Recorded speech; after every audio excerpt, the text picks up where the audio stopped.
भगवान शिव की जो कृपा है, उनकी जो उदारता है, उसी कृपा का जो फल है वो ये पवित्र शिव महापुराण की कथा के रूप में मिला।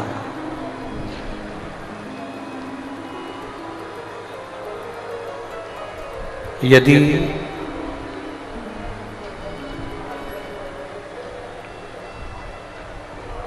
संसार में जितने मनुष्य का जन्म होता है, चाहे वो जलचर हो, थलचर हो, वायुचर हो, चाहे मानव का शरीर हो,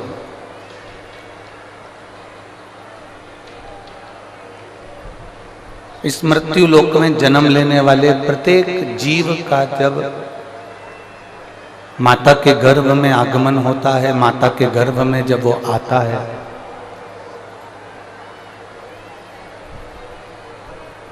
तब वो अकेला नहीं होता।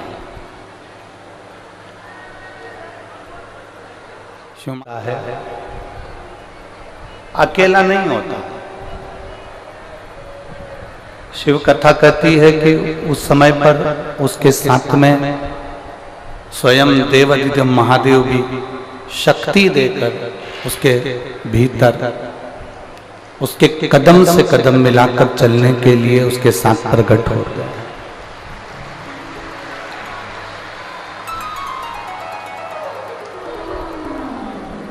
और मानव का शरीर, मनुष्य की देह, मानव का शरीर, मनुष्य की देह, ये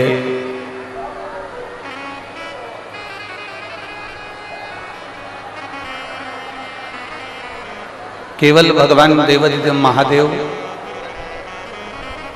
एक केवल मनुष्य के साथ या मानव के साथ नहीं, शिव महापुराण की कथा कहती है कि मेरे देवादिदेव महादेव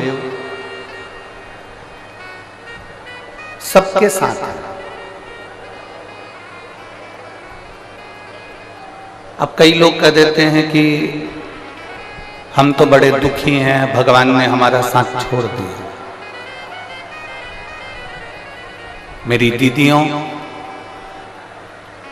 रेवाड़ी की मेरी जीजियों, मेरे जीजाओं, मेरी बेटियों, बेटाओं, मेरी माताओं, मेरे भाई,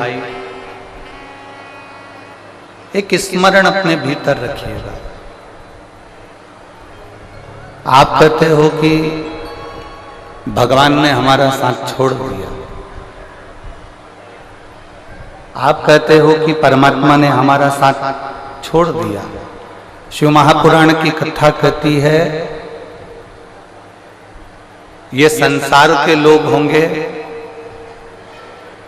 जो तुम्हारा साथ छोड़ देते होंगे, वो देवादिदेव महादेव है, माता के गर्भ से लेकर अंतिम समय तक तुम्हारा साथ नहीं छोड़ता।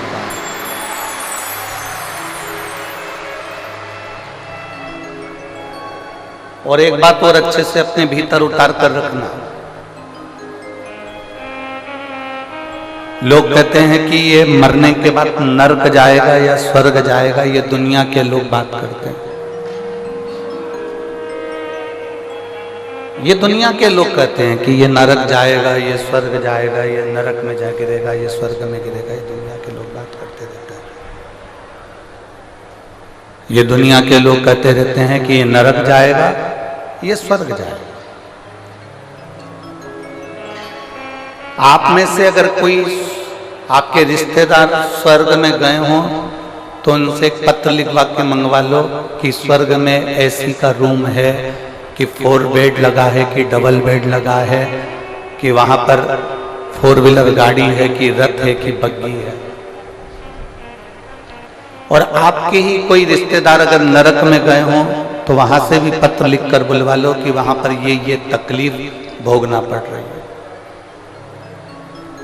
शिव महापुराण की कथा में अमरनाथ जी की गुफा के अंदर माता पार्वती जी जब भगवान शंकर से प्रश्न करती हैं,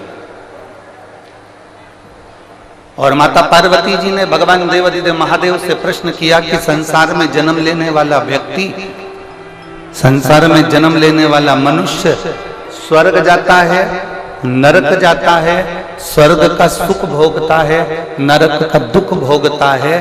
भगवान शंकर पार्वती जी से कहते हैं, पार्वती अगर संसार में जन्म लेने वाला व्यक्ति, संसार में जन्म लेने वाला मनुष्य यदि एक लोटा जल मुझे समर्पित करता है तो ना उसे नरक का भोग भोगना पड़ता है, ना उसे स्वर्ग जाने की लालसा होती है, वो मेरे कैलाश में मेरे साथ में विराजमान रहता है। वो कैलाश में मेरे साथ में विराजमान, वो कैलाश में मेरे साथ में रह रहा, ना उसे स्वर्ग जाने की ललकता है, ना उसे स्वर्ग जाने की लालसा है, और ना उसे नरक भोगने का दुख है।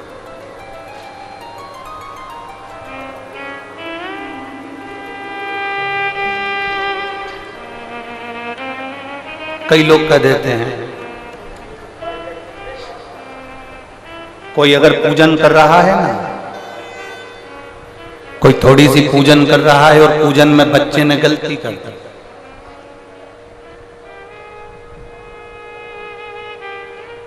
आप भी अगर शंकर जी के मंदिर में जाते हो, देवता के मंदिर में जाते हो, राम मंदिर में जाते हो, कृष्ण मंदिर में जाते हो, भवानी के मंदिर में जाते हो, दुर्गा के मंदिर में जाते हो, देवी के मंदिर में जाते हो, शंकर के मंदिर में जाते हो, आप किसी भी मंदिर में जा रहे हैं,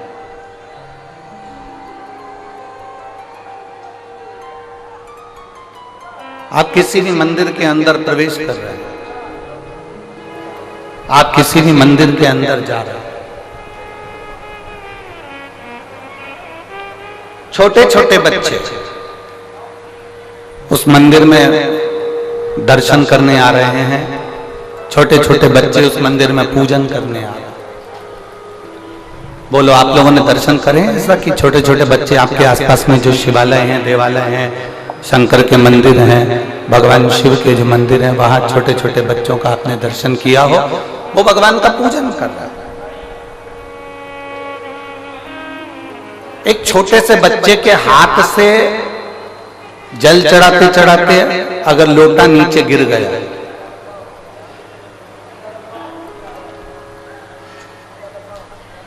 छोटे से बच्चे के हाथ से अगर जल चढ़ाते चढ़ाते एक छोटा सा बच्चा जल चढ़ा रहा, उसके हाथ से लोटा गिर गया, उसके हाथ से जल का पात्र गिर गया, उसके हाथ से जल का कलश नीचे गिर गया। छोटा सा बच्चा बेलपत्र चढ़ा रहा है, बेलपत्र चढ़ाते चढ़ाते उसके हाथ में जो बेलपत्र रखी है वो पूरी की पूरी दब गई, बेकार हो गई, मुड़ गई, टूट गई, और उसने भगवान शंकर को चढ़ा दिया। जरा सावधानी से सुनना कथा।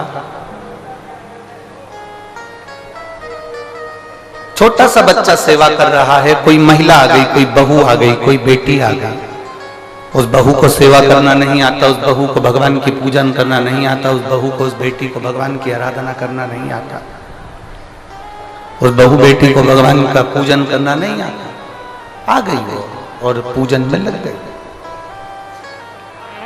आराधना में लग गई। अब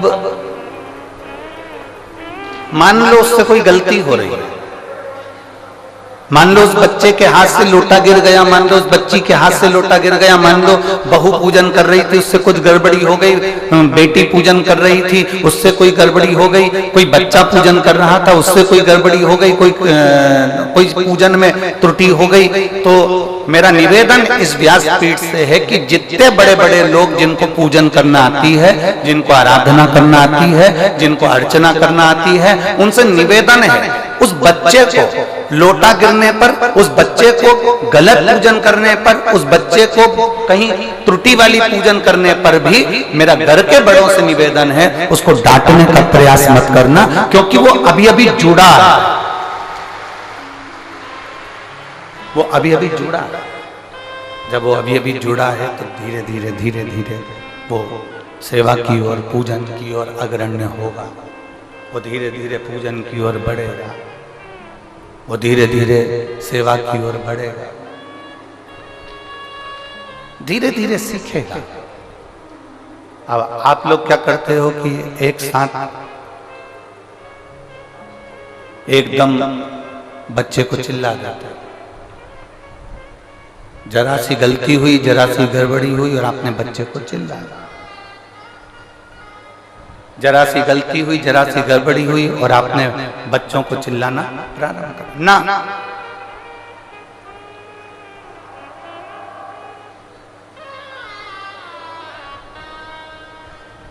हम आपसे पूछें एक बात, उत्तर दोगे रे रेवाड़ी वाले? अरे बोलो तो जम के। गलती भगवान करता है कि इंसान करता है? जम के बोलो जरा। इंसान करता है। गलती भगवान नहीं करता, गलती इंसान करता है।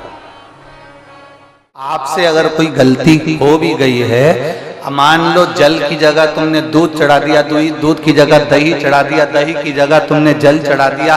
मान लो चंदन लगाना था, तुमने चावल लगा दिया, चावल की जगह अबीर लगा दी, अबीर की जगह गुलाल लगा दी। मान लो बेलपत्री की जगह फूल चढ़ा दिया, फूल की जगह बेलपत्र चढ़ा दी। तो ये चिंता मत करना कि मुझसे कोई गलती हो गई। याद रखना वो तुम्हारा बाप है और बाप अपने बच्चों की गलतियों को माफ कर सकता है। पिता अपने बच्चों की गलतियों को माफ करता चले जाता है। बाप अपने बच्चों की गलतियों को माफ करने की उसकी आदत बनी हुई। वो तो केवल इतना कहता है कि तुम कैसे भी आओ मेरे करीब, कैसे भी आओ।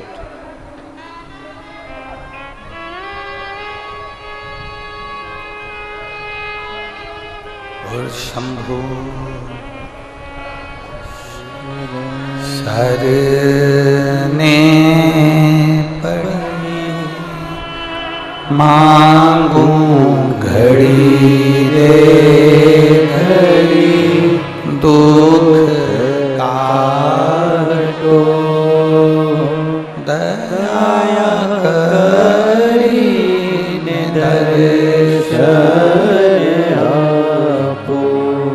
शंभो शरणे पड़ी मांगो घड़ी रे घड़ी, दुख काटो दया करी ने दर्शन आपो।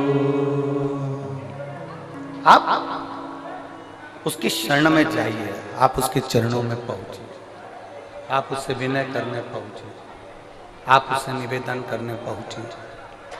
और जब आप उसकी शरण में जाओगे, उसके चरणों में निवेदन करने पहुंचोगे, तब आप स्वयं वो आपको माफ करता चला जाए। स्वयं आप भगवान नहीं हो, आप इंसान, और गलती इंसान से होती है।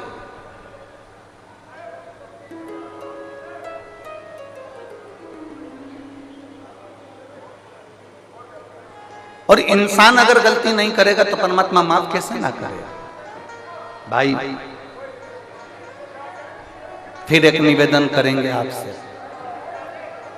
सलाह देने वाले ढेर सारे मिलते हैं, पर सहयोग देने वाले बहुत कम मिलते हैं, बहुत कम। सलाह देने वाले ढेर सारे मिलेंगे आपको। कोई आपसे कहेगा कि तू ऐसा कर ले, कोई कहेगा तू वैसा कर ले, कोई कहेगा तू ऐसा कर, कोई कहेगा तू वैसा कर, बहुत सारे मिलेंगे, परंतु सहयोग देने वाले बहुत कम मिलेंगे, ना केवल। और शिव महापुराण की कथा बहुत सुंदर बात कहती है कि देव अधिदेव महादेव सलाह कम देते हैं, देव अधिदेव महादेव सहयोग ज्यादा देते हैं, तुम्हारे दुख की घड़ी में और तुम्हारी सुख की घड़ी में।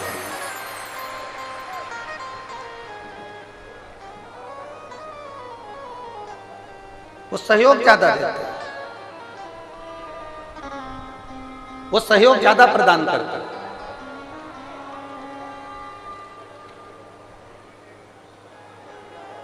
बहुत मिलेंगे संसार में आपको सलाह देने वाले, बहुत। कोई आपसे कहेगा कि ऐसा कर लीजिए, कोई आपसे कहेगा वैसा कर लीजिए। पर शिव महापुराण की कथा कहती है कि अगर कोई जीवन में आपको सहयोग प्रदान करेगा, संसार का कोई मनुष्य भी यदि आपको सहयोग दे रहा है तो ये समझ लेना कि वो शंकर का एक रूप है, वो शिव का एक स्वरूप। अगर कोई आपको सहयोग दे रहा है तो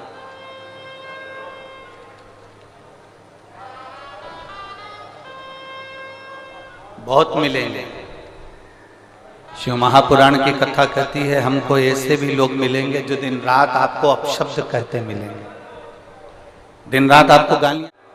कोई कुत्ता कीचड़ में पूरा की पूरा भेड़ा है, पूरा की पूरा लग, और वो उचक रहा है, वो कुत्ता उचक रहा है और दौड़ रहा है, कुत्ता कहीं पूंछ हिला रहा है, कुत्ता कहीं इधर उधर उचक रहा है, और आप बहुत अच्छे कपड़े पहने हो तो आप उस कुत्ते के पास जाओगे क्या? बोलो बोलो, जम के बोलो रे, नहीं जाओगे। कुत्ता अगर इधर उचक रहा है तो तुम थोड़ा दूर से निकल जाओ। आप में से कोई ऐसा नहीं होगा कि उस कुत्ते के पास जाएगा, क्योंकि कुत्ता कीचड़ में लटपट है, कुत्ता कीचड़ में पूरा समाया हुआ है, कुत्ते के शरीर पर कीचड़ लग रहा है, कुत्ता कीचड़ को लगाकर उचक रहा है। कोई उस कुत्ते के पास नहीं जाता, उस कुत्ते से लोग दूरी बनाकर चलते हैं।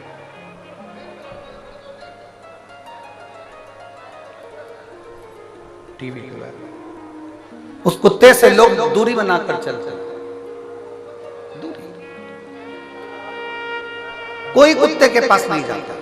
और समझदारी इसी को कहते हैं कि अगर कुत्ता कीचड़ में भिड़ा हुआ है, कुत्ता कीचड़ में भिड़ने के बाद उचक रहा है, बहुत यहां वहां घूम रहा है, तो निवेदन है उस कुत्ते के करीब में मत जाना, कुत्ते से दूरी बनाकर रखना। उसी तरह संसार में ऐसे ऐसे लोग भी हैं जो दिन रात गंदे व्यसन में डूबे हुए हैं, मदिरापान में, मांसाहार में, वेश्यावृत्ति में, जुए में, और ना जाने कितने कितने गंदे काम में डूबे हुए हैं, ना जाने कितना कितना निंदा करते हैं, ना जाने कितना कितना अपशब्द कहते हैं, ना जाने कितना कितना आड़ा टेढ़ा बोलते हैं। आपसे निवेदन है, आप ये जान लेना कि गंदे कुत्ते के पास में जाओगे तो आपके कपड़े गंदे हो जाएंगे, उसी तरह गलत व्यक्ति की संगति में जाओगे तो तुम्हारा भी जीवन व्यर्थ हो जाएगा, बेकार।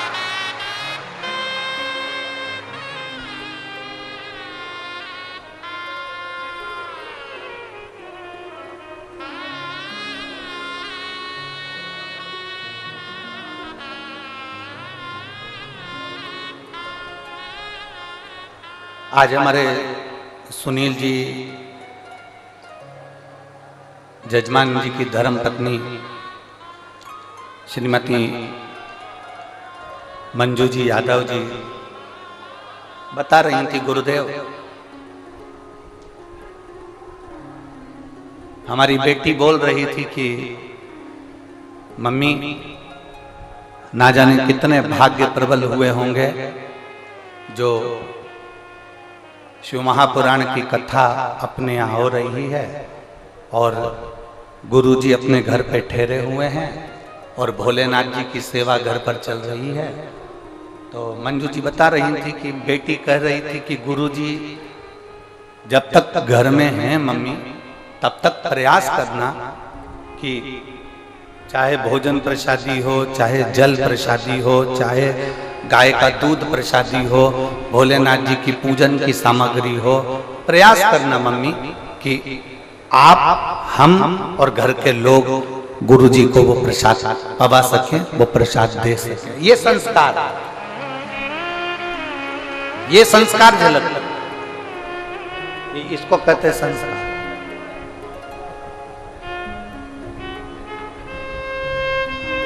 शिव के प्रति भक्ति को बढ़ाने का प्रयास करिए, शंकर के प्रति विश्वास को जगाने का प्रयास करिए, शंकर के प्रति भरोसे को जगाने का प्रयास करिए।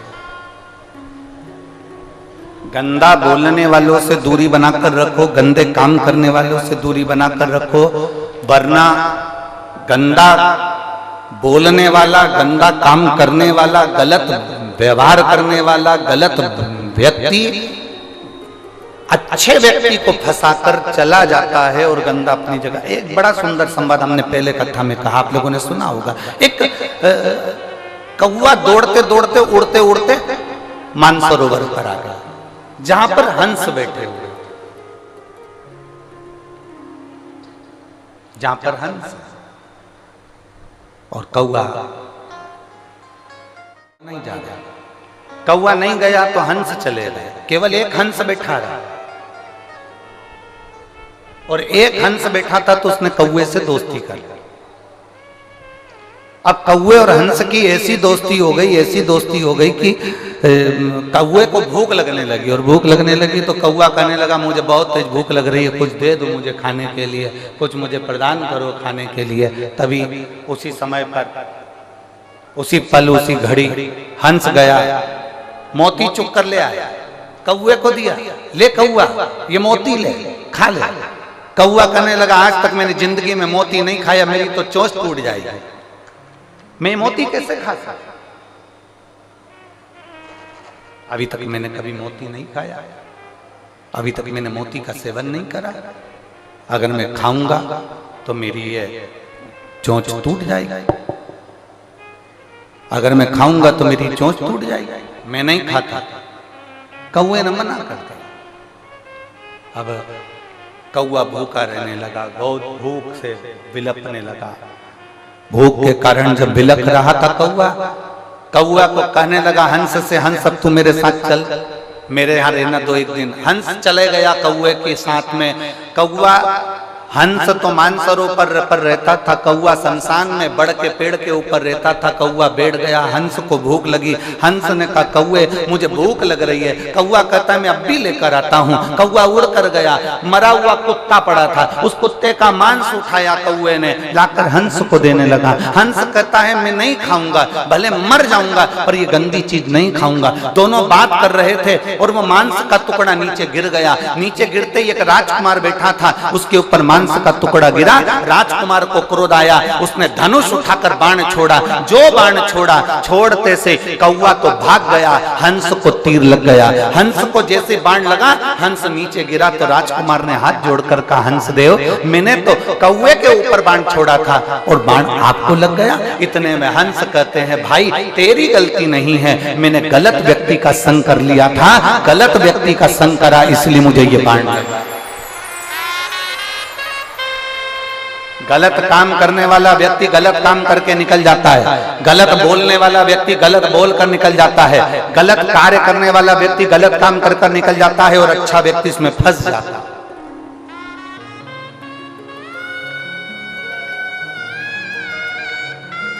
अच्छा व्यक्ति इसमें फंस रहा है।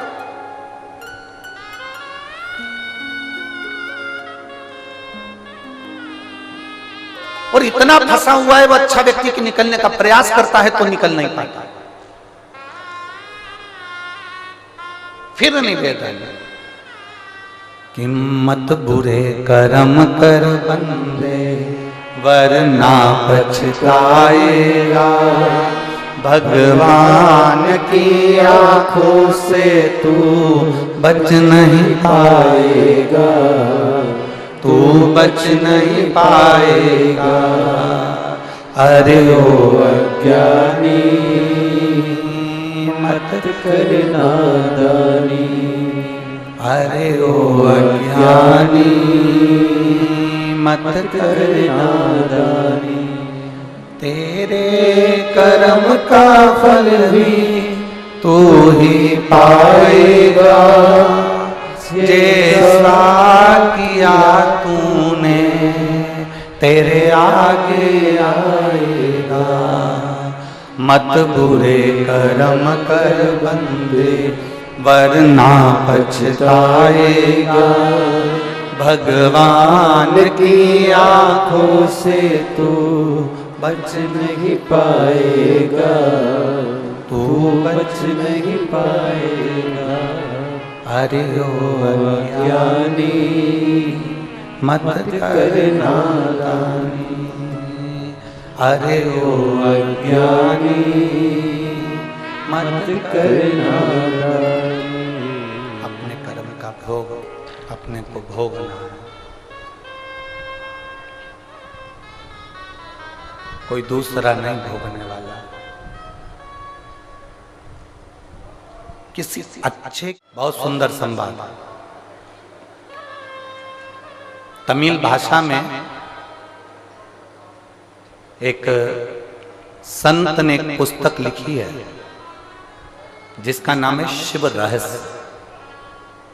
क्या नाम है किताब का? जम के बोलो जरा। शिव रहस्य, तमिल भाषा में लिखी है। और उसमें दक्षिण के एक शंकर जी के मंदिर का वर्णन आता है, भीलेश्वर महादेव। कौन से महादेव हैं? जम के बोलो जरा, जम के। भीलेश्वर, जिनको भीलनाथ महादेव भी कहते हैं, भीलेश्वर महादेव।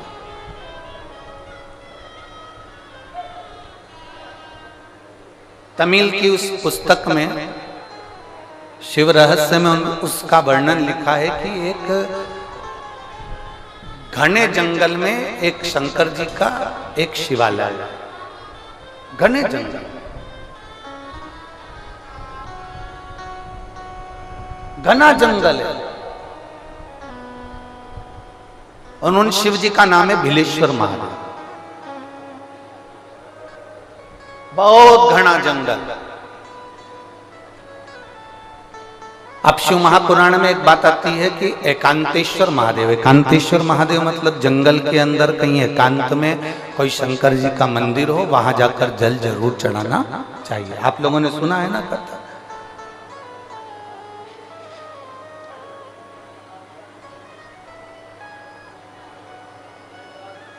वहां जल जरूर चढ़ाना चाहिए। मान लो जिसका लीवर काम नहीं कर रहा है, जिसकी किडनी काम नहीं कर रही है,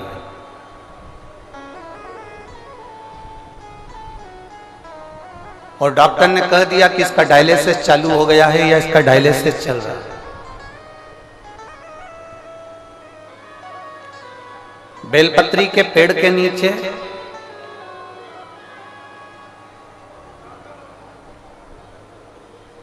एक पात्र में गंगा जल रख लीजिए। एक कटोरी के अंदर एक पात्र में गंगा जल रख लीजिए, और उसमें 7 बेलपत्र उस गंगा जल के अंदर,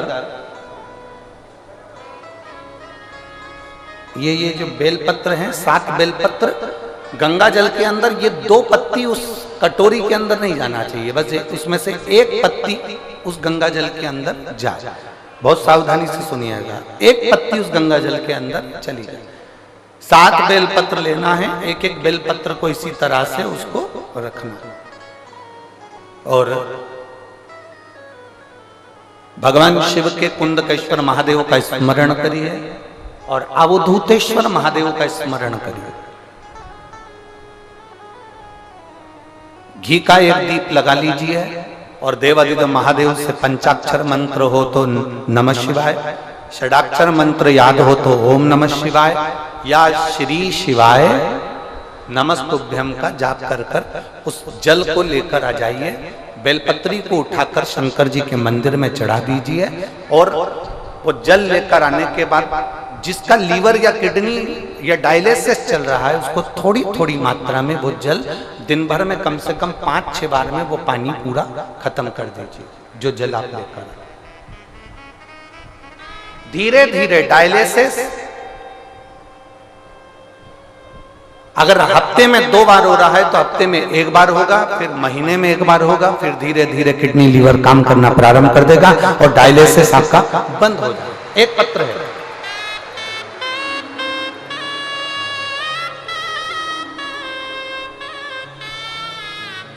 पूनम गुप्ता, पत्नी वेद प्रकाश गुप्ता, पालम नई दिल्ली से है। कहीं बैठी हो तो हाथ हिला सकती हैं। पूनम गुप्ता आप ही हैं? हाथ हिला दो एक बार ऐसे, ठीक है। पूनम गुप्ता, पत्नी वेद प्रकाश गुप्ता, पालम नई दिल्ली से है। बच्ची आई है के साथ में,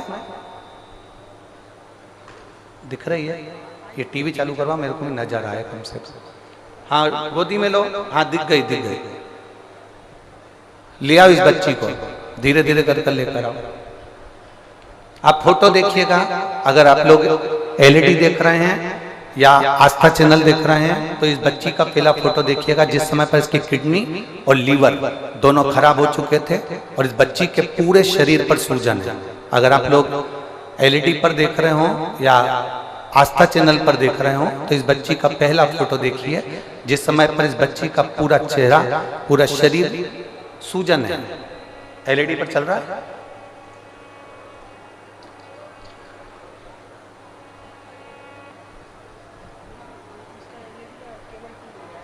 अच्छा, एलईडी का केबल टूट गया है तो ठीक है। एलईडी वाले आप लोग जो आस्था चैनल पर देख रहे हैं या मोबाइल में देख रहे होंगे तो वो लोग देख सकते हैं। इस बच्ची का पूरा शरीर सूज चुका है क्योंकि इसका लीवर और इसका किडनी दोनों काम करना बंद कर दिया, जिस बच्ची को आप लोग देख रहे हैं।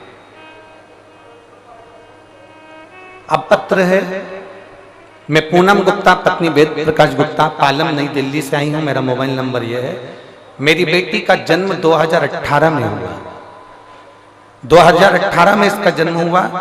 2 साल बाद 2020 से मेरी बेटी के शरीर पर सूजन आना प्रारंभ हो गई। दिल्ली के दीनदयाल हॉस्पिटल में लेकर गए, वहां उसकी सभी जांचें हुई। जांच में मालूम पड़ा कि बेटी की किडनी ने काम करना बंद कर दिया और किडनी काम कर नहीं रही है। उसके कारण बेटी का पूरा शरीर सूज रहा है और इसको डायलिसिस भी चालू करना पड़ेगा।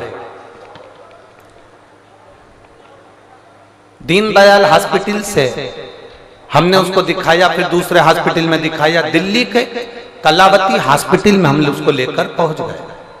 जब दिल्ली के कलावती हॉस्पिटल में लेकर पहुंचे तो डॉक्टरों ने कह दिया कि इसकी तो पूरी किडनी बेकार होती चली जा रही है। इलाज करवाते करवाते बेटी को 2020 में जब उसकी स्थिति ज्यादा गड़बड़ हो गई तो इलाज करवाते करवाते 3 साल निकल गए। 2023 आ गया। 3 साल तक उसके शरीर से सूजन नहीं गई। उसकी किडनी और लीवर के लिए दवाइयां चलती रही, डायलिसिस का क्रम चालू रहा। अब करें तो करें क्या? तब मेरे एक रिश्तेदार ने मुझे कहा कि अपने घर का कोई व्यक्ति सीहोर भेज दो, वहां से रुद्राक्ष मंगवा लो।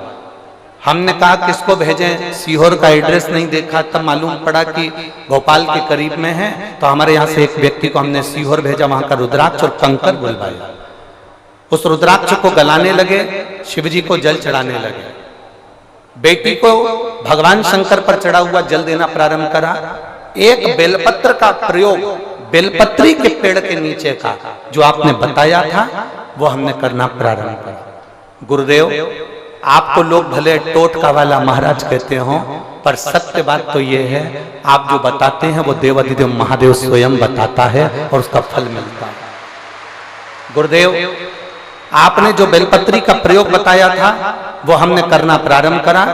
बेलपत्री के पत्ते को पानी में गलाकर शंकर का ध्यान कर कर कुंदकेश्वर महादेव के नाम से पिलाना प्रारंभ करा और बाबा की कृपा से आज मेरी बेटी का किडनी और लीवर दोनों काम करना प्रारंभ कर दिया। मैंने बेटी का दूसरा फोटो लगा रही हूं जिसमें बच्ची पूरी तरह से ठीक है। पहला फोटो देखिए जिसमें बच्ची के चेहरे पर किडनी और लीवर के कारण पूरी सूजन है, और दूसरा फोटो देखिए जिसमें बच्ची पूर्ण तरह से स्वस्थ हो चुकी है, जिसमें बच्ची का पूरा शरीर ठीक हो चुका है। जो लोग आस्था चैनल पर देख रहे होंगे, जो लोग एलईडी पर देख रहे होंगे, टीवी पर देख रहे होंगे, अब मेरी बच्ची पूर्ण तरह से स्वस्थ है। गुरुदेव, मैं श्री सुनील भैया को धन्यवाद देती हूं कि हमारे को पंडाल में कथा सुनने का फल मिला। हमारा बहुत बहुत धन्यवाद सुनील जी, आपको बहुत बहुत धन्यवाद है। बाबा की बहुत कृपा, ये शिव तत्व है। श्री शिवाय नमः।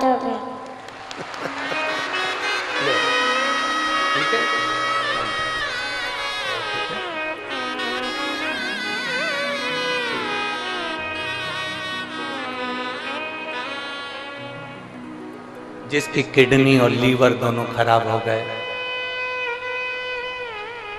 2 हॉस्पिटल में इलाज चल रहा, शरीर की सूजन समाप्त नहीं हुई।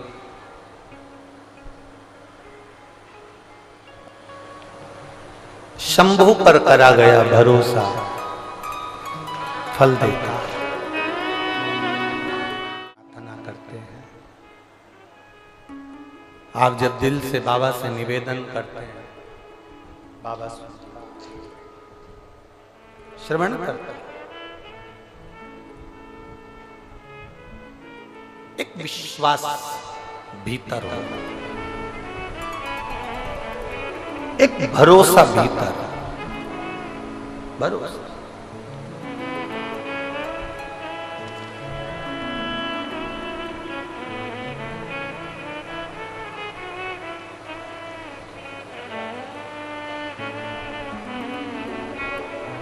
और जब भरोसा और विश्वास की दृढ़ता प्रबल होती है ना, तब शिव को मिलने में देरी नहीं होती।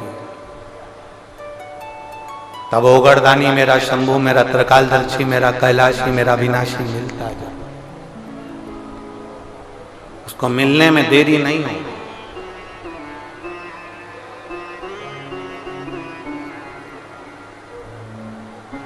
शिव रहस्य उस पुस्तक में लिखा कि जंगल है, घना जंगल है, उस घने जंगल में, बहुत घने जंगल के अंदर, बहुत घने जंगल, इतना घना जंगल है, और उस घने जंगल में बिलेश्वर महादेव का मंदिर है, एकांत।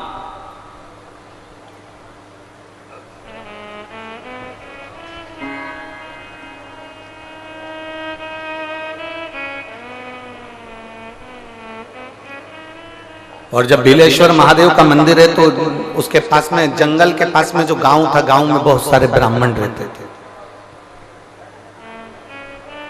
उन ब्राह्मणों ने विचार करा कि अपन प्रदोष का दिन है और पास में ही जंगल में बिलेश्वर महादेव का मंदिर है, सब जल चढ़ाने चलते, पूजन करने चलते।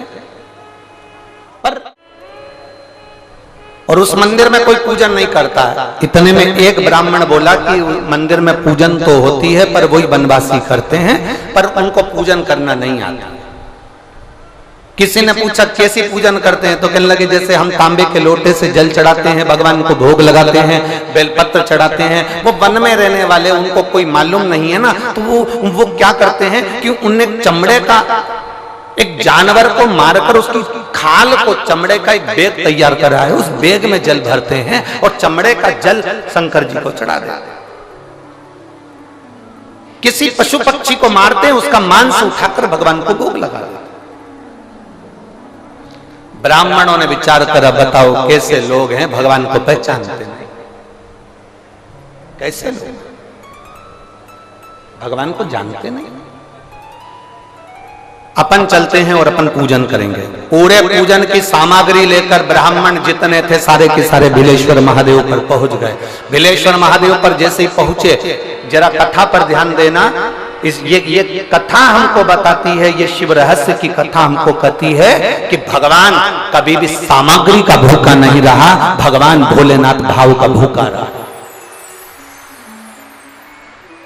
भगवान शंकर को रिझाने के लिए सामग्री की जरूरत नहीं है। कोई चीज तुम पशुपति व्रत करने के लिए गई हो, थोड़ा सामान तुम्हारा घर पर छूट गया, मान लो तुम्हारा कंकु, रोली, मोली, चंदन, हल्दी कुछ घर पर छूट गया, बस एक चीज ना छूटे, जो 6 दिए हैं वो, और प्रसाद के 3 हिस्से।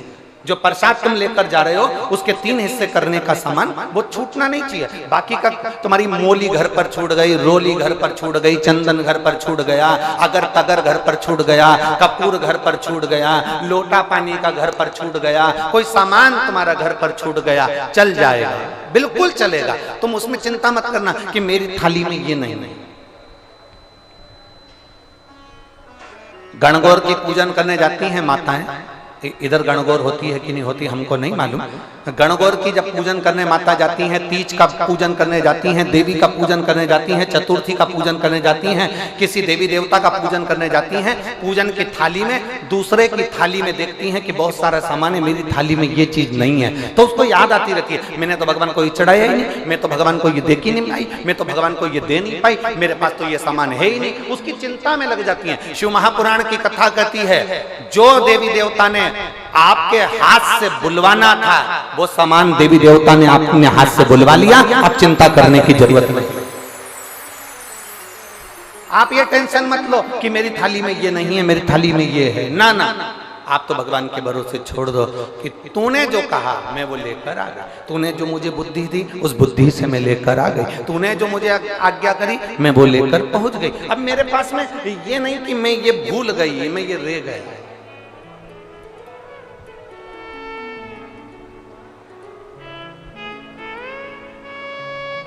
महाराज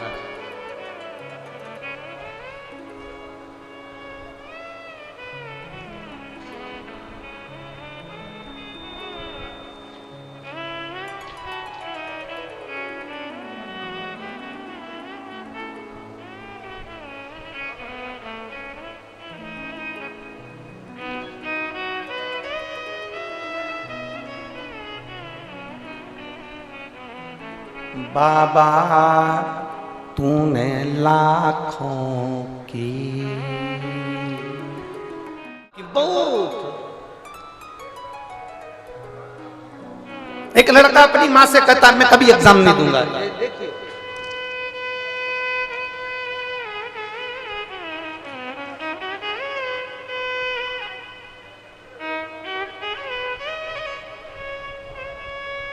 उगंता यादव, अंतर सिंह यादव, कहीं बैठे हो तो हाथ हिलाइए। उगंता यादव, अंतर सिंह यादव, बहरोड अलवर राजस्थान से आए, कहीं बैठे हो तो हाथ हिला सकते। उगंता यादव, अंतर सिंह यादव, बहरोड अलवर राजस्थान से आए। 2 साल से कथा सुन रहे हैं गुरुदेव। मेरे बेटे का कहीं सिलेक्शन नहीं हुआ, आखिरी में उसने कह दिया कि अब कभी एग्जाम नहीं दूंगा। आपने कथा में कहा था कि हिम्मत मत हारना, बाबा पर जल चढ़ाते रहना। एक बार नहीं सुनेगा, दूसरी बार नहीं सुनेगा, तीसरी बार नहीं सुनेगा, चौथी बार नहीं सुनेगा, चिल्लाते रहना, उसके मंदिर में जाते रहना, सुनेगा जरूर। मैंने मेरे बेटे से कहा इतने में हिम्मत हार गया। वो सीहोर वाला महाराज कहता है शंकर पर जल चढ़ाया गया कभी खाली नहीं जाता, एक बार फिर हिम्मत कर। बेटा कहता है माँ अब नहीं दूंगा एग्जाम। मैंने अपने बेटे से कहा अब की बार एग्जाम देने जा और भोलेनाथ जी से कहना वो सीहोर वाले की तो लाज रख ले, मेरी नहीं रखे तो कम से कम उसकी तो सुन ले। और मेरे बेटे ने शंकर पर जल चढ़ाकर एग्जाम दिया। आज मेरा बेटा इनकम टैक्स ऑफिसर के पद पर विराजमान है। मैं बाबा को धन्यवाद देने के लिए, मैं शिव को धन्यवाद देती हूँ, मैं शंकर ओघड़ी को धन्यवाद देती हूँ, मैं बाबा को धन्यवाद देने आई हूँ। उगंत यादव, अंतर सिंह यादव, बहरोड अलवर राजस्थान, मेरा मोबाइल नंबर ये। ये शिव तत्व शंभू है, कैसे हार जाए हम, कैसे? उसके मंदिर में जब जाओ, उसकी चौखट पर जब जाओ, तुम्हें कुछ नहीं आता, ना तुम अर्चना जानते हो, ना पूजन जानते हो, ना आराधना जानते हो, ना तुम दिया जलाना जानते हो, ना तुम आरती करना जानते हो, ना तुम पूजन करना जानते हो, ना तुम भगवान को रिझाने का कोई तरीका जानते हो, ना तुम भगवान को रिझाने के लिए कोई पाठ जानते हो, ना कोई तुम पूजन जानते हो, ना तुम आराधना जानते हो। लोटा जल, इसके सिवा में कुछ भी नहीं है, कुछ भी नहीं।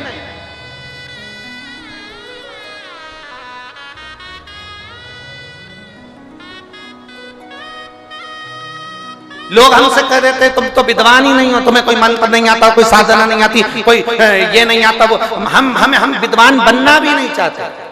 विद्वान बन के करेंगे क्या? रावण विद्वान था, रावण में इतनी विद्वत्ता थी, वो विद्वान था।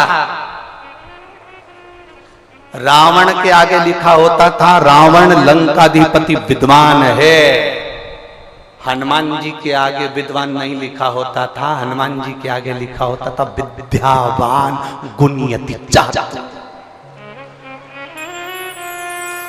रावण विद्वान था, हनुमान जी विद्यावान थे। विद्वान और विद्यावान में अंतर होता है। विद्वान व्यक्ति अपना आडंबर ज्यादा फैलाता है, विद्वान व्यक्ति अपना दिखावा ज्यादा करता है। विद्वान व्यक्ति बार बार कहेगा तुम्हें ये नहीं आता, तुम्हें वो नहीं आता, तुम ये नहीं जानते, तुम वो नहीं जानते। पर विद्यावान गुणयति चातुर, विद्यावान व्यक्ति वो होता है जो झुककर प्रणाम कर कर नमन कर कर भक्ति करता है। उसे किसी से मतलब नहीं कि आडंबर क्या होता है, क्या परचम, उसे कोई मतलब नहीं। उसे तो केवल एक मतलब है कि भगवान की भक्ति कैसे करना है। और हमने आपसे भी इतना ही निवेदन करा, आपको मंत्र नहीं आते बिल्कुल मत आने दो, आपको साधना नहीं आती बिल्कुल मत आने दो, आप योग नहीं जानते मत जानो, आप साधना नहीं जानते, आराधना नहीं जानते, मंत्र नहीं जानते, तंत्र नहीं जानते, विद्या नहीं जानते, स्तुति नहीं जानते, आरती करना नहीं जानते, पूजन करना नहीं जानते, मत जानो। तुम तो एक काम करो, सारी समस्या का हल एक लोटा जल। हम पढ़े लिखे नहीं, हम विद्वान नहीं, हम ज्ञानवान नहीं, हम तो इतना जानते हैं कि शंकर भगवान को राम जी ने एक लोटा जल चढ़ाया था तो उनको लंका का राज्य मिल गया था। भगवान कृष्ण ने एक लोटा जल चढ़ाया था तो उनके घर में 1,77,186 बच्चे हो गए थे। माता पार्वती ने एक लोटा जल चढ़ाया था तो उनको भगवान शंकर मिल गए थे। लक्ष्मी जी ने एक लोटा जल चढ़ाया था तो उनको बैकुंठ का निवास मिल गया था। सरस्वती ने एक लोटा जल चढ़ाया था तो वो वीणा वादनी बन गई थी। ब्रह्मा जी ने एक लोटा जल चढ़ाया था तो वो बट का वृक्ष बन गए थे। इंद्र ने एक लोटा जल चढ़ाया था तो इंद्र की सत्ता वापस मिल गई थी। और अगर संसार में रहने वाला व्यक्ति अगर एक लोटा जल चढ़ाएगा तो वो भी कुछ ना कुछ प्राप्त जरूर करेगा। हमें मंत्र नहीं आते, हमें साधना नहीं आती। तुमसे कोई कहे तुम विद्वान हो, हाथ जोड़ करके देना हम तो विद्वान नहीं, हम तो ढोर है, हमें कुछ नहीं, कुछ नहीं। और तेरा ही दिया मैंने खाया पिया है, तेरा शुक्रिया है, तेरा शुक्रिया। हमें कुछ नहीं है। एक पत्र है देख,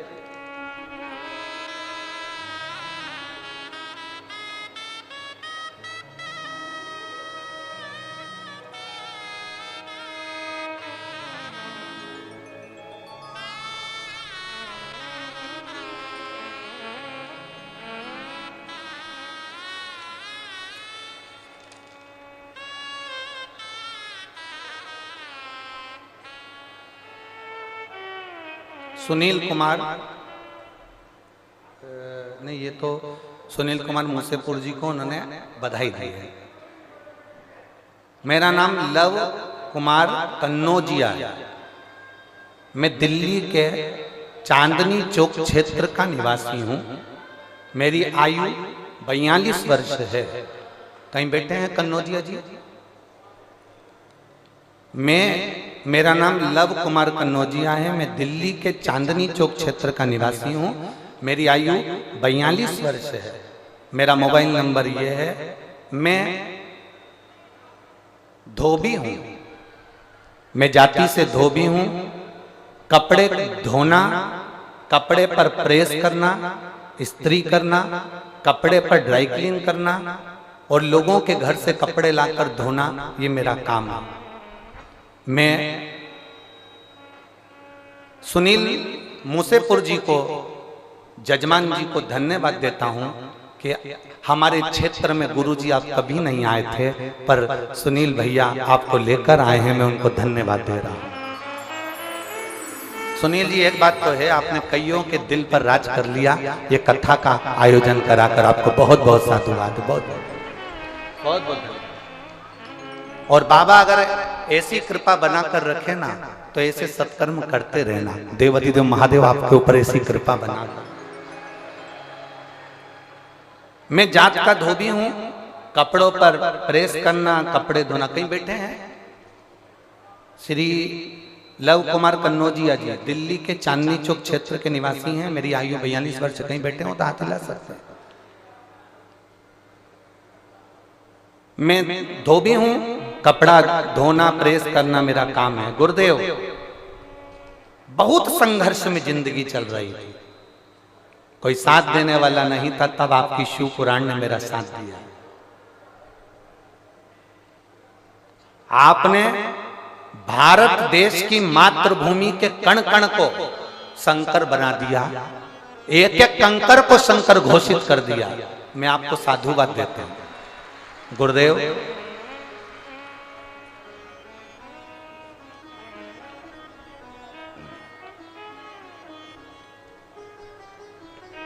मेरा काम धंधा सही नहीं चल रहा था, तब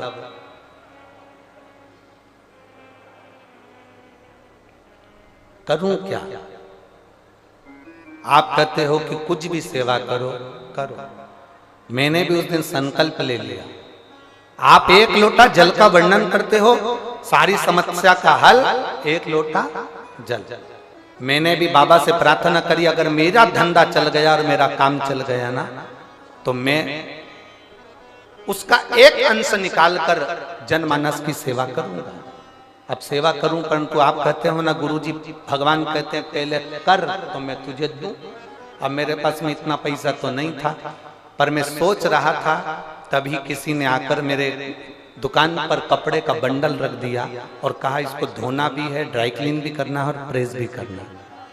उसकी कीमत कम थी, पर उस कपड़े की कीमत उस सेठ जी ने मुझे 4 गुना ज्यादा दे दी। गुरुदेव, लोग सत्यनारायण की कथा में सुनते हैं कि लकड़ी की कीमत ज्यादा मिली थी, मेरे भोलेनाथ ने मुझे कपड़े की कीमत ज्यादा दी। और मैं बाबा का क्या गुणगान करूं गुरुदेव। बाबा की कृपा से जो मुझे पैसा मिला उसका मैंने कागज छपवाया, जो कागज मैंने इस पत्र के पीछे लगाया, ये कागज उन्होंने छपवाया जो पत्र के पीछे लगा। इस पे लिखा है श्री शिवाय नमस्तुभ्यम। आज के समय को देखते हुए मानव जीवन को कितना भी कष्ट हो, अगर वो एक लोटा जल भगवान शंकर को समर्पित करता है तो उसका सब काम होता है। गुरुदेव, मैंने ये कागज छपवाया और इस कागज को छपवाकर दिल्ली के बहुत सारे मंदिरों में लगा दिया। बाबा का मैं क्या गुणगान करूं।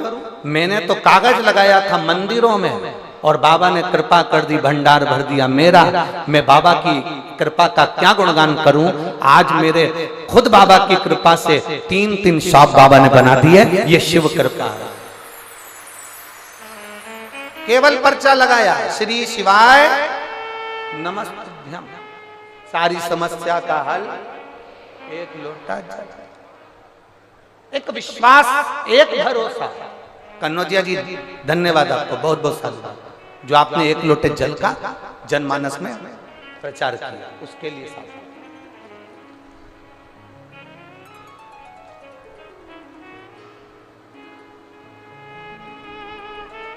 शंभु है, त्रिकालदर्शी, कैलाश, अविनाशी, उसको पहचानना बहुत कठिन। मतलब नहीं है, भगवान को तुम्हारे दिखावे से मतलब नहीं है। भोलेनाथ को केवल तुमसे चाहिए तो तुम्हारा मन, तुम्हारा चित्त, तुम्हारा भाव चाहिए। निर्मल मन सो मोहि पावा, मोहि छल छिद्र कपट। भगवान को केवल, और जितने भाव से, जितने हृदय से, दिल से आप सुनोगे मेरा देव अधिदेव महादेव, उतने दिल से तुम्हारी खाली झोली को भर कर भेज देगा। वो शिव है, वो घड़ी है। बोल बम का नारा है, जम के जरा जम के बोलो, बोल बम का नारा है। सारी समस्या का हल। कोई लेट बनता है, कोई जल्दी बनता है, शिव को जल चढ़ाने वाला एक दिन सेठ जरूर बना। शिव को रिझाने वाला कभी कमजोर। अब करा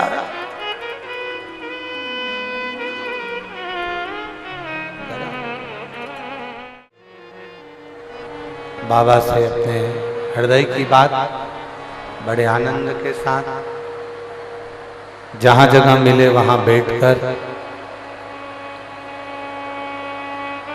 भगवान शिव से अपने मन की बात बड़े भाव के साथ कहिए।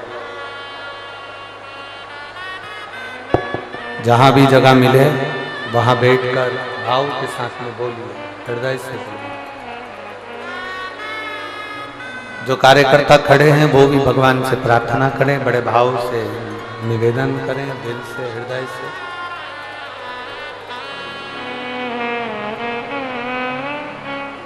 आपकी आवाज श्री शिवाय नमस्तुभ्यम जब बोलें तो हमारे तक आना चाहिए।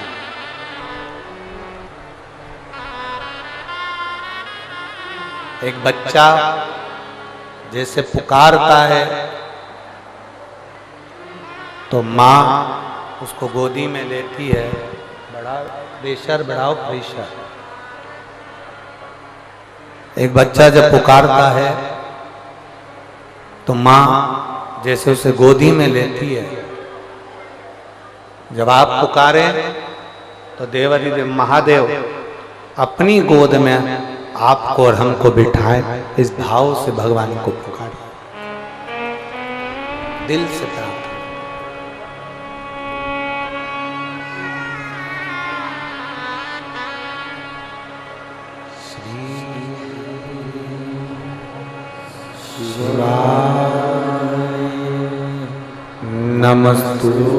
नमस्तुभ्यं श्री शिवाय नमस्तुभ्यं श्री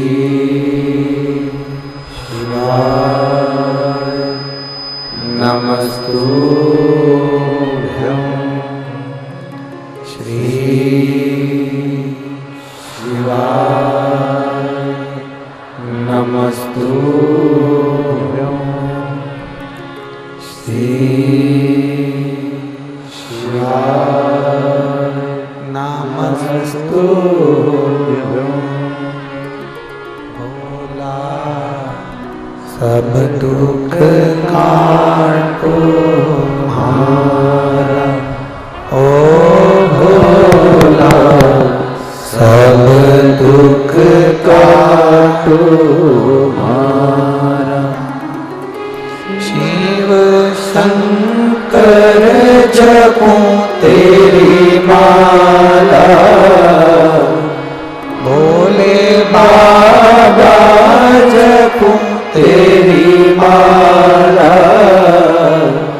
भोला सब दुख काटो हमारा, ओ भोला सब दुख काटो हमारा।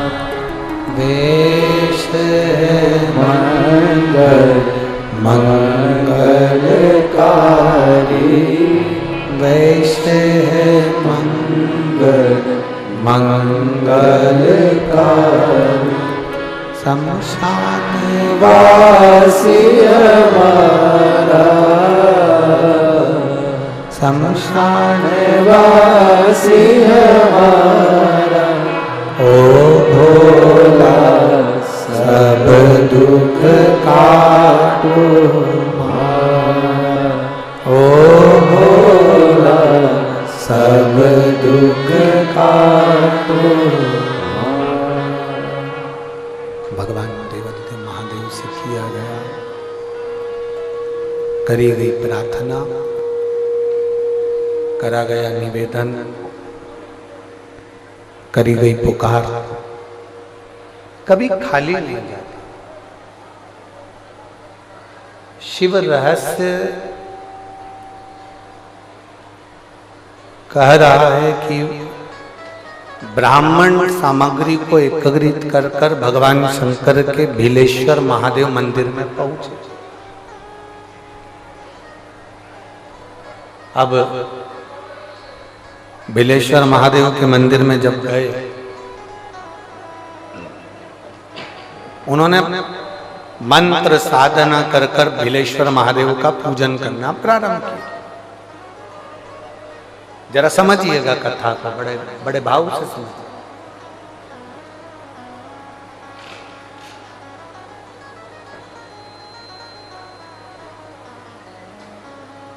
शिव महापुराण की कथा यहां तक कहती है कि यदि आप कोई मंत्र, साधना, व्रत, उपास कुछ भी नहीं जानते तो बेलपत्री के वृक्ष के नीचे एक लोटा जल चढ़ाओ, प्रदोष की प्रदोष एक घी का दीप लगाओ और बेलपत्र के वृक्ष के नीचे की मिट्टी का ही तिलक लगाओ।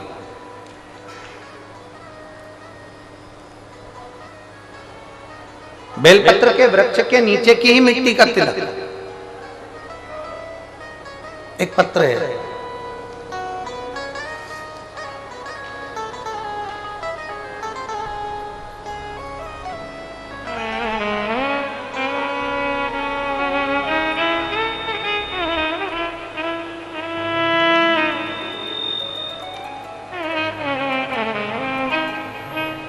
मेरा नाम दया है, मैं दिल्ली नागलोई लक्ष्मी पार्क की निवासी हूं। मेरा मोबाइल नंबर ये है। कहीं बैठी हो, कहीं बैठी हो तो हाथ हिला सकती हैं। हाँ दिख गए हो, ठीक है, ऐसा हिला लीजिए। बहुत जोरदार पत्र लिखा है।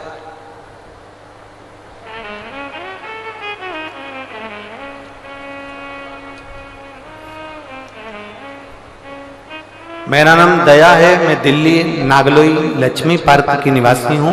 मेरा मोबाइल नंबर ये है। गुरुदेव, मेरे बच्चादानी में गठान हो गई थी जिसको डॉक्टर ने ऑपरेशन का कह दिया था।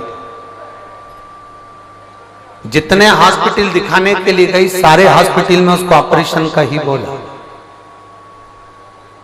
पर आप कहते हो कि एक बेलपत्र अगर शंकर पर चढ़ी हुई कुंदकेश्वर महादेव के नाम से खाई जाए, डॉक्टर जो दवाई दे उसको कुंदकेश्वर महादेव के नाम से खाया जाए, आप कहते हो डॉक्टर भी शंकर का एक रूप है, तो हमने उनकी दी हुई दवाई को भी शिव जी का नाम लेकर, कुंदकेश्वर महादेव का नाम लेकर खाया और एक बेलपत्र खाना प्रारंभ करी, शंकर पर चढ़ाया हुआ जल पीना प्रारंभ करा। आज मैं बाबा को धन्यवाद देने आई हूं कि डॉक्टर भी आश्चर्य में पड़ गए कि तुम्हारे बच्चेदानी में जो गठान थी वो बहुत बड़ी थी, पर गठान गल कैसे गई। ये शिव तत्व है। एक पत्र और है, बड़ा बड़ा सुंदर लिखा है उसमें। एक तो पत्रों की दशा तुम्हारी बड़ी विचित्र है।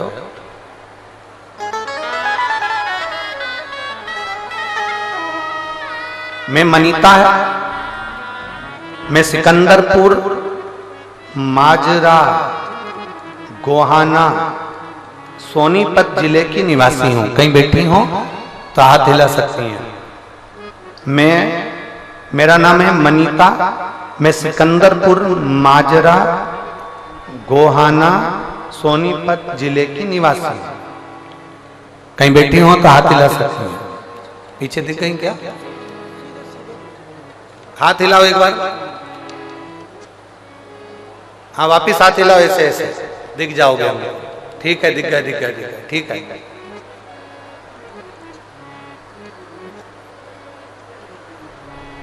गुरुदेव, मैं एक लोटे जल का क्या वर्णन करूं। मेरे पेट में कई दिनों से दर्द हो रहा था। हमने डॉक्टर को दिखाया तो डॉक्टर ने जांच करने का बोला और जांच करने पर बताया कि बच्चेदानी में गठान है। पर बच्चेदानी में जो गांठ है वो साधारण नहीं है। तुम्हारी महिलाओं को बच्चेदानी में गठान तो होती है पर वो साधारण होती है, पर आपकी जो गठान है वो साधारण नहीं है। जब सारी जांचें कराई गई तो डॉक्टर के हिसाब से वो बच्चेदानी की गठान 15 दिन के बाद में ऑपरेशन कराएंगे। डॉक्टर से बोलकर हम अपने घर आ गए और देवाधिदेव महादेव को एक लोटा जल और कुंदकेश्वर महादेव के नाम से दवाई लेना प्रारंभ किया और जल पीना प्रारंभ करा। गुरुदेव, जब हम 15 दिन के बाद में वापिस जांच कराने के लिए गए तो डॉक्टर ने कह दिया कि तुम्हारे पेट में गर्भाशय में जो गठान थी वो गठान पूरी गल चुकी थी। मैं बाबा को यहाँ धन्यवाद देने के लिए आई। बधाई हो दीदी आपको। हाथ हिला दो एक बार। साधुता बैठिए। श्री शिवाय नमस्तुभ्यम। बैठ जाओ। शिव ओघड़ी है और तेरा ही दिया मैंने खाया पिया है, तेरा शुक्रिया है, तेरा शुक्रिया है। मुझे भोले बाबा ने बहुत दे दिया है, तेरा शुक्रिया है, तेरा शुक्रिया है। ब्राह्मण चल दिए पूजन का सामान लेकर, सामग्री लेकर, बहुत सारी सामग्री को जुटाकर भगवान शंकर के मंदिर बिलेश्वर महादेव के मंदिर में पहुंच गए। पूजन चालू कर दी उन्होंने, आराधना चालू कर दी उन्होंने। बहुत सारी सामग्री पूजन की लाए थे और पूजन प्रारंभ किया। आधी पूजन हुई थी, इतनी देर में उन्होंने क्या देखा कि एक वनवासी, वन में रहने वाला एक भील और भयंकर उसका स्वरूप, बहुत बड़ा शरीर, पूरा शरीर काला सा पड़ रहा है और भयंकर उसका स्वरूप है।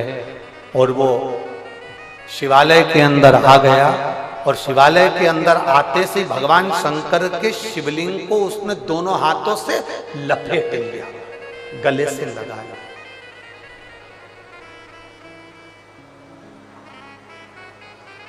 शिवलिंग को गले से लगा लिया। अब ये जितने ब्राह्मण बैठे थे, जितने ब्राह्मण पूजन कर रहे थे, जितने ब्राह्मण बैठे हुए थे, वो सब आश्चर्य में पड़ गए। हमने सुना था कि कोई वनवासी आते हैं यहाँ पर भगवान शंकर की पूजन करते हैं, पर आश्चर्य इस बात का है कि हमने देखा नहीं था इतना विकराल स्वरूप, इतना बड़ा स्वरूप, इतना विशाल स्वरूप।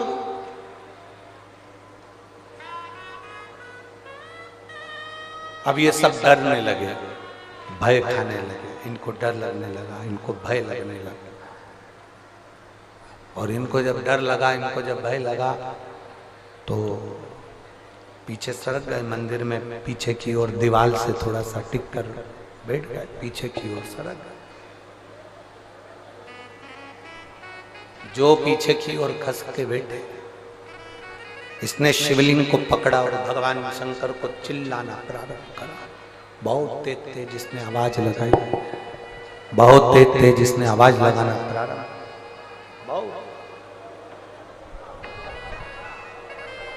अब ब्राह्मणों को इसकी भाषा समझ में नहीं आ रही थी कि ये क्या बोल रहा है। और जो शंकर भगवान का शिवलिंग पकड़ा था, वन में रहने वाला वो व्यक्ति, वो आदिवासी, वो रहने वाला वनचर, जो शंकर भगवान का शिवलिंग पकड़ा था, वो ब्राह्मणों को देख भी नहीं रहा था कि ब्राह्मण क्या कर रहे हैं, वो देख भी नहीं रहा, वो चिल्लाए जा रहा है। ब्राह्मण डरे, पीछे की ओर हो गए और वो चिल्ला रहा है, वो आवाज लगा रहा है, बहुत चिल्ला, बहुत आवाज।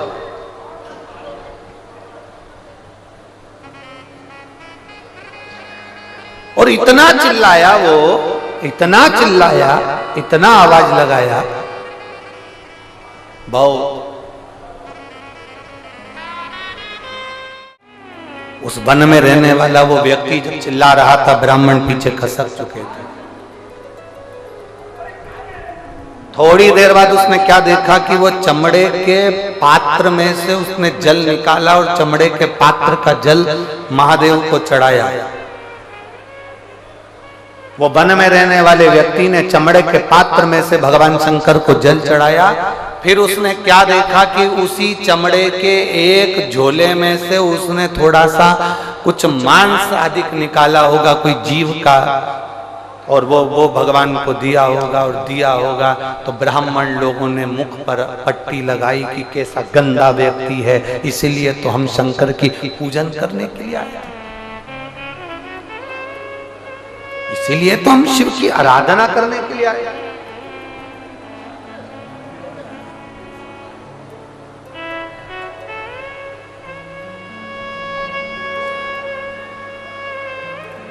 हमारे बीच में आरती सिंह जी राव जी पधारी हैं। एक बार जोरदार ताली बजाकर उनका साधुवाद वंदन, बहुत बहुत साधुवाद।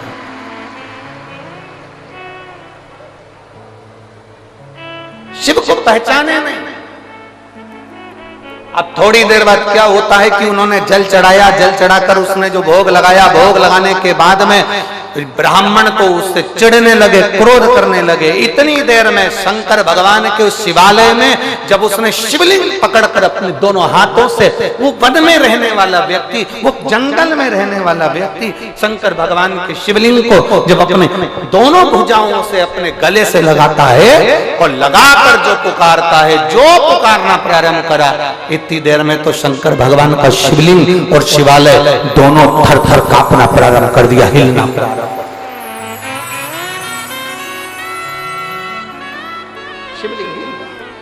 शिवालय ऐसा लग रहा है जैसे भूकंप, ऐसा लग रहा है जैसे भूकंप आ रहा है। हारमोनियम थोड़ा स्वर लगा, हारमोनियम एक नंबर से चलने दो उसको।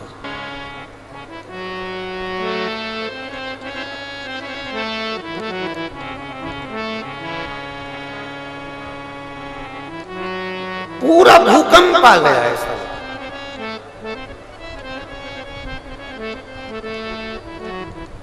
और जैसे भूकंप आया, पृथ्वी हिली, पृथ्वी डोली।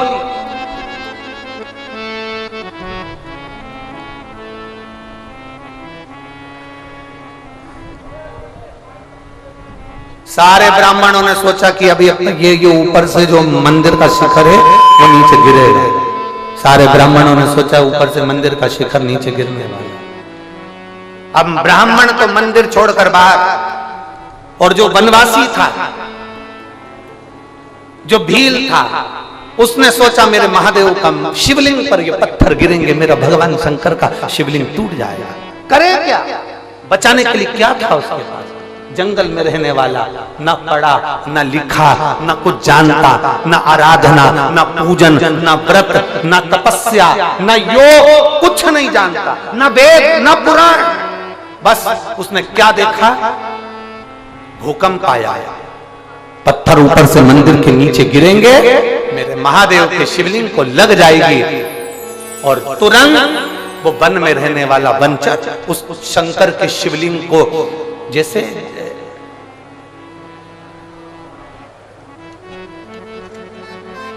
ये शिवलिंग, ये गोल जलाधारी, वो वंचर जहां से अशोक सुंदरी का स्थान है वहां पर तो उसने पांव कर कर शंकर के शिवलिंग को पूरा चारों तरफ से, जैसे बच्चा एक करमट करके सोता है तकिए को अपनी ओर खींच कर, उसी तरह से उसने शिवलिंग को चारों तरफ से लपेट लिया और अपना हाथ शंकर के शिवलिंग पर रख लिया और पूरी तरह से भगवान शंकर के शिवलिंग को उस वन में रहने वाले उस व्यक्ति ने पूरा शिवलिंग दबा लिया। पूरा पत्थर गिरना प्रारंभ हुए, जो पत्थर गिरना प्रारंभ हुए, धड़ाधड़ पत्थर गिरे, उसकी पीठ पर गिरते रहे, उसके शरीर पर गिरते रहे, और शरीर पर पीठ पर गिरते गिरते ब्राह्मण सब बाहर खड़े थे, इसकी पीठ पर पत्थर के पत्थर गिर रहे थे।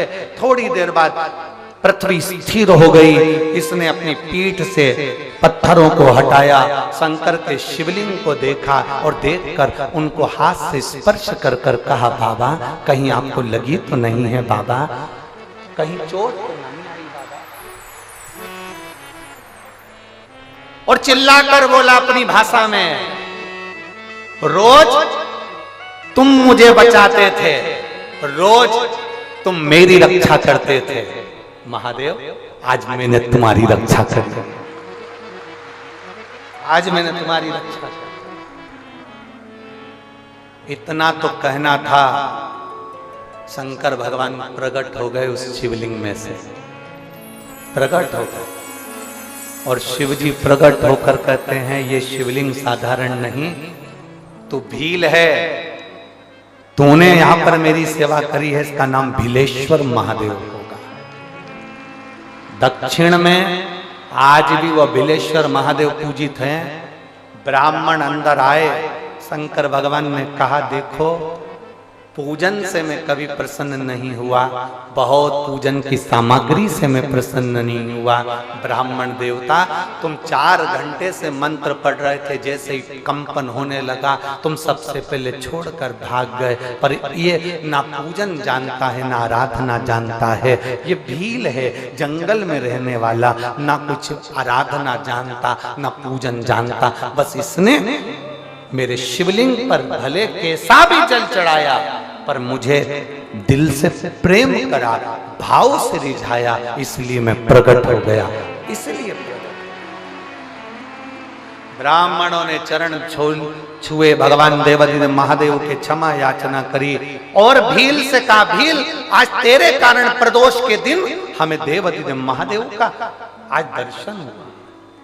शिव महापुराण की कथा में भगवान शंकर कहते हैं, सुनो ए ब्राह्मण देवता, प्रदोष के दिन यदि शंकर के मंदिर के शिखर का दर्शन हो जाए, प्रदोष के दिन शंकर के शिवलिंग का दर्शन हो जाए, प्रदोष के दिन बेलपत्र का दर्शन हो जाए, या प्रदोष के दिन शंकर भगवान की पवित्र कथा शिव महापुराण सुनने को मिल जाए, या प्रदोष के दिन किसी शंकर के भक्त का दर्शन करने का मौका मिल जाए, तो समझ लेना कि शिव का दर्शन, शिव का दर्शन। मेरा बाबा, मेरा उघड़दानी, मेरा त्रिकालदर्शी, मेरा कैलाशी अविनाशी उस रूप में प्रकट हो जाता। और धन्य है रे रेवाड़ी वालों, कल 22 तारीख प्रदोष का दिन, और आप पूरे रेवाड़ी वासियों को शिव महापुराण की कथा सुनने का फल मिलेगा। पूरे रेवाड़ी वासी। और कितने दिन की कथा है? 5 दिन की। तो कल की जो रात्रि कहलाएगी वो कौन सी रात्रि है? जम के बोलो जरा, शिवरात्रि। कथा समापन के 1 दिन पहले की जो रात्रि होती है शिव पुराण में, उसको शिवरात्रि कहते हैं।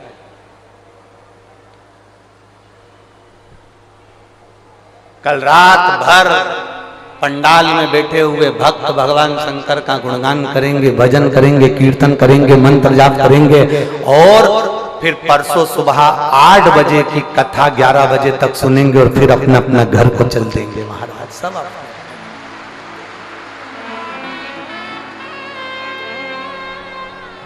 और एक बात और कहना चाहेंगे, आप लोगों को सुनकर आश्चर्य होगा, सुनकर आश्चर्य होगा। जितने लोग बाहर से कथा सुनने आए हैं ना यहाँ पर,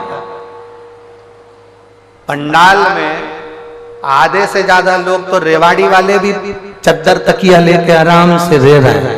रेवाड़ी वाले भी, ये भी घर नहीं जा रहा है। कितने लोग हैं जो रेवाड़ी के लोग रात्रि को यहाँ रुकते हैं? हाथ उठाओ जरा। ये देखो ढेर पड़े हुए हैं सारे। रख लो रख लो रख लो, पंडाल में आराम से। कल की कथा तो वही 1 बजे से 4 बजे तक होगी, परसों की कथा सुबह 8 बजे से 11 बजे तक होगी, पर टीवी पर 1 बजे से आई। और धन्य है शिव भक्त जो आप भगवान शंकर की पवित्र कथा का रसपान कर रहे हैं। और बिलासपुर छत्तीसगढ़ में 1 बजे से 4 बजे तक कथा रहेगी। फिर 19 अप्रैल से 25 अप्रैल तक हालेकोसा छत्तीसगढ़ में जिला राजनांदगांव में शिव महापुराण की कथा हालेकोसा में रहेगी। और आपको वर्णन कर दें, महादेव की होली जो सीहोर में होती है, शंकर भगवान के 5 मंदिरों का क्रम, और आप लोग भी अपने अपने शिवालय में जाकर 26 मार्च को महादेव की होली रहेगी, जो सीहोर में सुबह 10 बजे चमत्कालेश्वर मंदिर से प्रारंभ होगी। बड़े भाव से जो सीहोर के आसपास के क्षेत्रवासी हैं वो महादेव की होली करने के लिए अवश्य आए। और 29 मार्च को 29 मार्च को आष्टा में सुबह 10 बजे महादेव की होली रहेगी। ये 2 दिन महादेव की होली का क्रम रहेगा। शिव तत्व को प्राप्त, भगवान देवादिदेव महादेव को प्राप्त करिए और अपने जीवन को सार्थक बनाने का प्रयास शिव पुराण कर रहे हैं, शिव तत्व कर। और आप सबसे निवेदन है,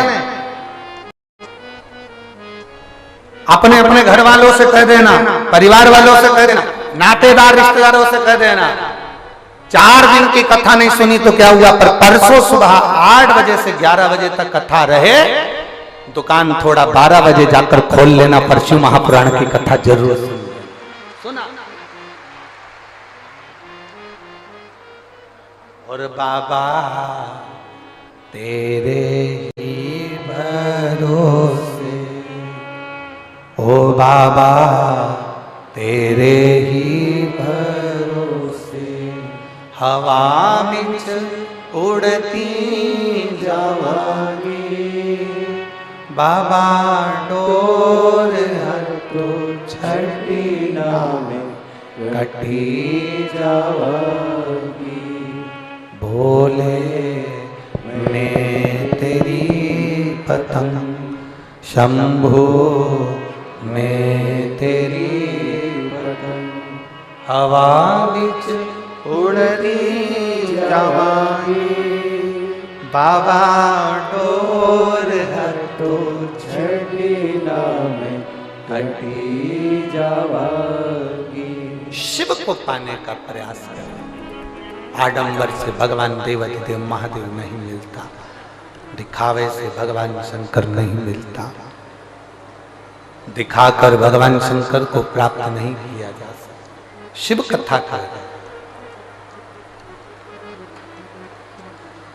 जब जीवन का एक तत्व,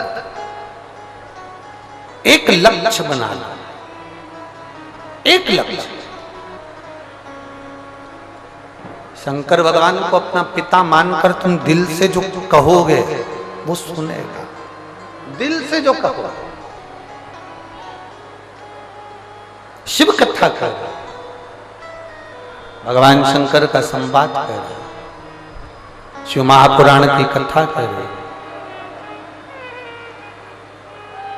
माता पार्वती जी विवाह कर कर भगवान शंकर के साथ में कैलाश धाम पर आकर विराजमान हो गए। पार्वती जी ने भगवान देवाधिदेव महादेव से कई प्रश्न किए, कई प्रश्न,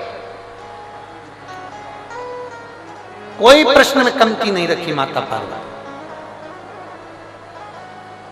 आप सभी के स्मरण में होगा कि माता पार्वती जी ने भगवान देवाधिदेव महादेव से जब अपने मन की बात का एक भाव प्रकट किया, संतान प्राप्ति के लिए कुछ सुख का अनुभव कराने का भाव किया, और एक बात अपने भीतर उतारिए, जैसे एक संतान हो जाती है, मान लो एक बच्चा हो गया, एक संतान हो गई, और एक संतान होने के बाद में दूसरी संतान हो ही नहीं रही, किसी को 10 साल हो गए, किसी को 8 साल हो गए, किसी को 5 साल हो गए, किसी को 6 साल हो गए, किसी को 9 साल हो गए, किसी को 12 साल हो गए, दूसरी संतान हो ही नहीं रही। आपने डॉक्टरों को भी दिखाया, इलाज भी करवाया, फिर भी संतान का सुख नहीं है। तो शिव महापुराण में बेलपत्र के वृक्ष का बड़ा सुंदर भाव का, जिसको संतान का सुख नहीं है उसको सफेद आंकड़े की जड़ का प्रयोग करना चाहिए, और जिसके घर में एक संतान हो चुकी है और दूसरी संतान नहीं हो रही है, 8 साल 10 साल 15 साल 20 साल 22 साल हो गए और दूसरी संतान का अगर सुख नहीं है, तो उसके लिए बेलपत्री के वृक्ष के नीचे का एक भाव बड़ा सुंदर कहा गया। किसी भी सोमवार से आप ये प्रयोग करना प्रारंभ कर सकते।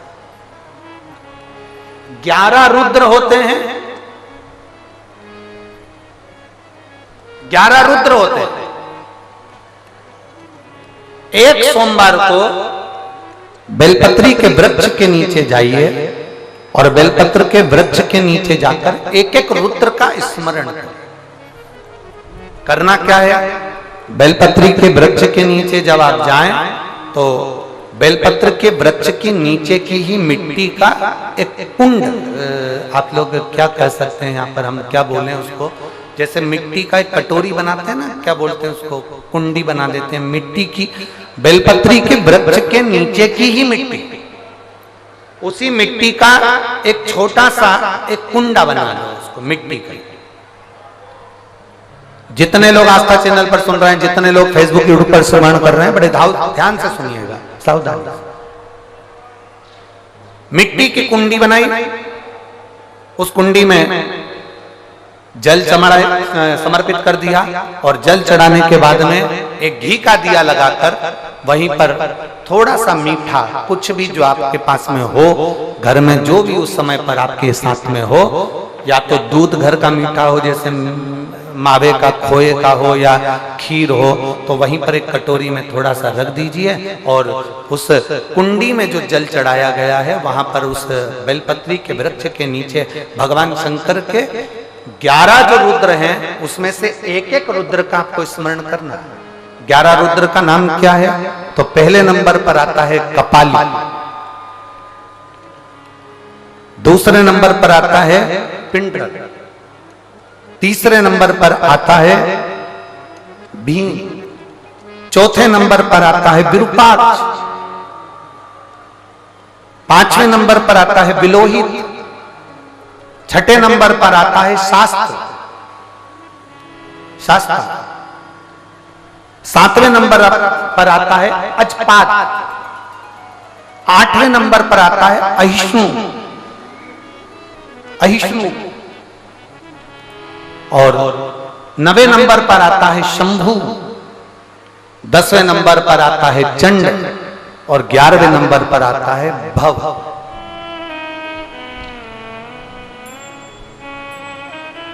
अगर अभी आप लोग नहीं लिख पाए हैं तो बाद में मोबाइल पर से कथा को पीछे खींचना, फिर उसमें से धीरे धीरे इसको लिखना।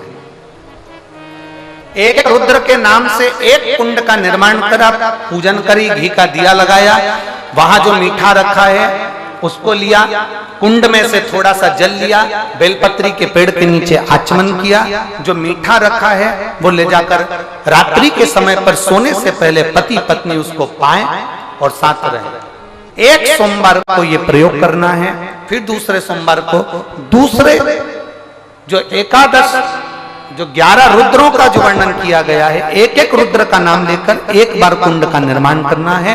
दूसरे सोमवार को जैसे एक बार आपने अगर कपाली नाम से पूजन करी, दूसरे नंबर पर पिंडरल नाम से पूजन करी, तीसरे नाम पर भीम नाम से, फिर आप विरूपाक्ष नाम से, ऐसे एक एक सोमवार करना है, 11 सोमवार।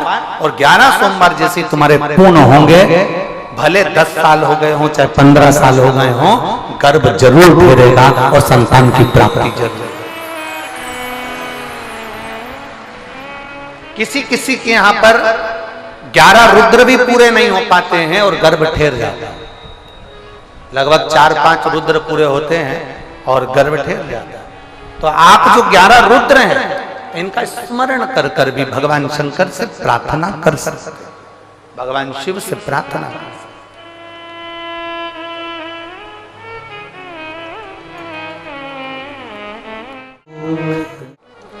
पार्वती जी ने भगवान शिव से कहा,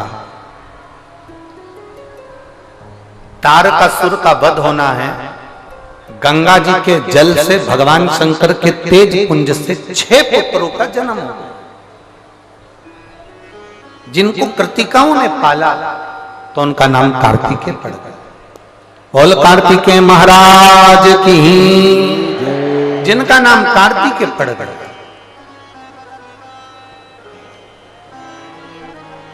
अब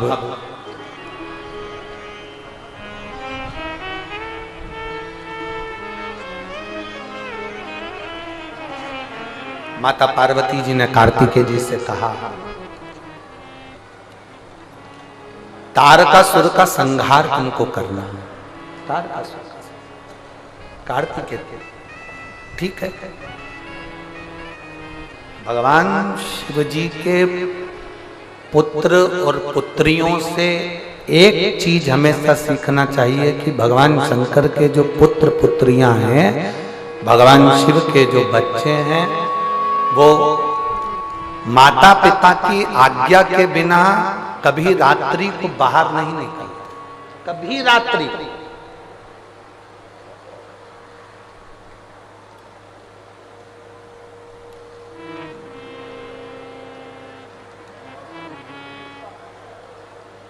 मनुष्य में और पशु पक्षी में एक सबसे बड़ा अंतर है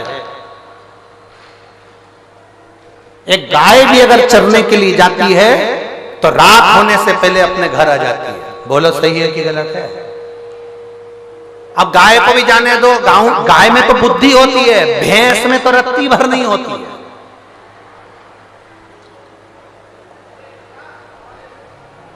वो कहते हैं ना भैंस के आगे बीन बजाना, वो इसीलिए कहते हैं भैंस में रत्ती भर। गाय दिन में चरने जाती है, रात को अपने घर आ जाती है। भैंस में तो अक्ल नहीं होती, इसके बाद भी भैंस चरने जाती है तो रात को जम के, बोलो जरा जम के, घर आ जाती है। पक्षी दिन भर घूमता है, रात को अपने घोंसले में आ जाता है। हिरण रात भर घूमता है, दिन भर घूमता है, रात्रि को अपने उस गुफा में प्रवेश कर जाता है। पशु पक्षी भी रात्रि के समय पर अपने घर में आ जाते हैं। केवल एक मनुष्य ही एक ऐसा पैदा हुआ है कि जैसे जैसे रात बढ़ती है इनका दिन चालू होता है। रात बढ़ती है तब इनका दिन प्रारंभ होता है, दिन प्रारंभ। और जैसे जैसे रात बढ़ती जाती है, जैसे जैसे रात बढ़ती जाती है, इनका दिन प्रारंभ होता चलेगा। शिव महापुराण की कथा कहती है जिनके घर के बच्चे रात रात भर गायब रहते हैं ना, उस घर को धन्य बनाना, उस घर को कृतार्थमय बनाना सबसे कठिन काम हो जाता है।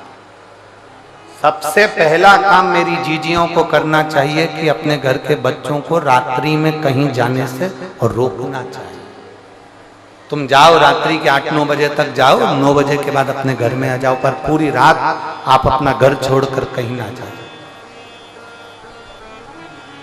आज सबसे बड़ा जो दुख का कारण है ना, ये व्यसन में लोग जो डूब रहे हैं, बहुत बहुत दुनिया के लोग ना जाने इतना नशे में। आज के जमाने की नवयुवक पीढ़ी, आज के जमाने का नवयुवक व्यक्ति, नया जो जमाने के लोग हैं, नवयुवक पीढ़ी है, नवयुवान बच्चे हैं, आज व्यसन की ओर जाते जा रहे हैं।